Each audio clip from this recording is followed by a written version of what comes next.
guys, my name's Bailey and I did my literature review on the correlation between organizational culture and employee turnover. Organizational culture is a part of the open systems framework, kind of in that inner square. It doesn't really take into account the external environment. It really just focuses on the organization itself. Employee turnover is an outcome of poor internal processes within the organization. My research focused on 3 different sections. The first was an overview of culture as a whole. By synthesizing some of my sources, I came up with the definition of an environment where people work and interact, which influences how they think and act. My literature review kind of goes in depth on how organizations can change their culture and what steps they can take if they feel that they have a poor culture or a weak culture. The second is the negative impacts that employee turnover has on an organization. And the first impacts you think are monetary, so severance checks, signing bonuses, moving costs for the new employees, things like that. But the negative impacts actually go beyond losing money. They also go into loss of production when you're having to have employees go through looking at resumes, interviewing new potential employees. That's all taking them away from their day-to-day work. So loss of production there, and also the loss of knowledge that goes with the employee who left either voluntarily or involuntarily. It takes time for the new employee to catch up on processes and projects that are going on, whereas another employee who left for one reason or the other would have been able to just continue on without needing to be trained again.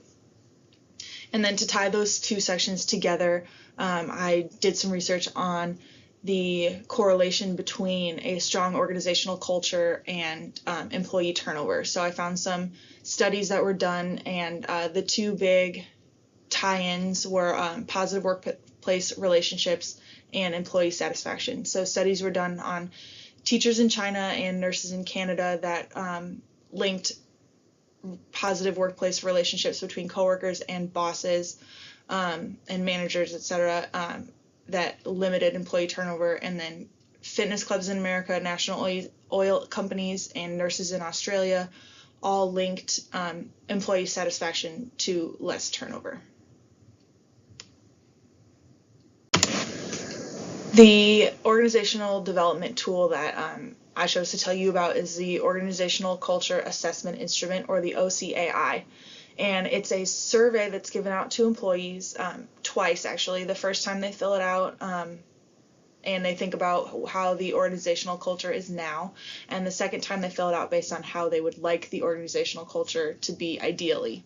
The results are combined and graphed, as you can see, based on the 4 types of organizational cultures. And ideally, when they are laid over each other, they look identical. That means that the organizational culture as it is matches how their employees want it to be.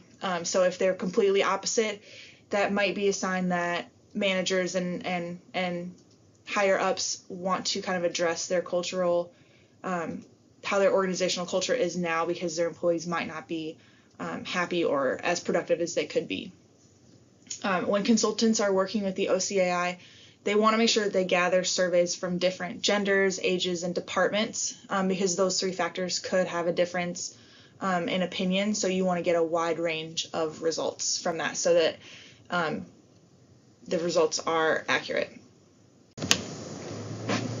This literature review is easily the most in-depth assignment I've had to complete in my academic career. I can't tell you how many studies I printed off and read through and marked up and then threw away because the conclusions didn't match with where I was going with my literature review. But it was definitely worth it. Turnover is a huge part of my work life. Coaches are being fired or quit every single season. It's actually called the coaching carousel. Because people are constantly rotating between jobs and stuff like that. But now it's also kind of trickling down into players, specifically in women's basketball. The transfer rates are climbing. So if I can take what I've learned from this literature review, building positive relationships and giving people satisfaction within the workplace, maybe I can keep some coaches on staff or keep players for a little longer. So that is what I take away from my own professional life from this literature review.